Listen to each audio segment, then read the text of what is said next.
रियासत तेलंगाना जिले जनगांव के नरमेटा पुलिस ने गैर कानूनी तौर पर गांजे की मुंतकिली में मुलविस 6 रुकनी टोली को गिरफ्तार किया है। पुलिस ने उनके कब्जे से 6 किलो गांजा भी जब्त किया, जिसकी मालियत तकरीबन 1,20,000 रुपये बताई गई है। डीसीपी सीताराम ने मीडिया से बात करते हुए कहा कि टोली के अरकान रियासत ओडिशा और आंध्र प्रदेश से गैर कानूनी तौर पर गांजे की स्मगलिंग कर रहे थे। पुलिस ने अपनी कार्रवाई के जरिए उनको गिरफ्तार किया। उन्होंने कहा कि उनके खिलाफ केस भी दर्ज किया गया है।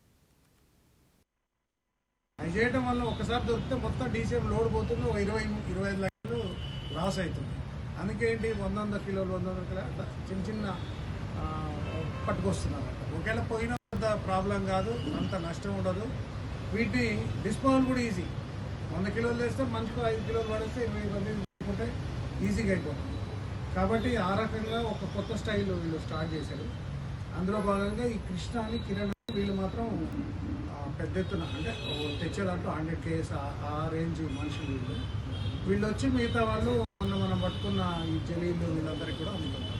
అదేవిధంగా మిగతా 56 మందిని కూడా త్వరలోనే పట్టుకుంటాం. వీళ్ళ దగ్గర నుంచి ఇంకా ఫర్దర్గా కూడా ఎవరైతే కొంటున్నారో వాళ్ళందరినీ కూడా తీసుకొని వీళ్ళందరినీ ఫ్యామిలీస్ ప్రతి ఒక్క స్టూడెంట్ ఎవరైతే స్టూడెంట్స్ కానీ మిగతా వాళ్ళు ఎవరైతే ఉంటారో వాళ్ళ ఫ్యామిలీస్ అందరినీ పిలిపించి కూడా మేము కౌన్సిలింగ్ పేరెంట్స్కి కౌన్సిలింగ్ ఇస్తాం, వాళ్ళకు కూడా కౌన్సిలింగ్ ఇస్తాం.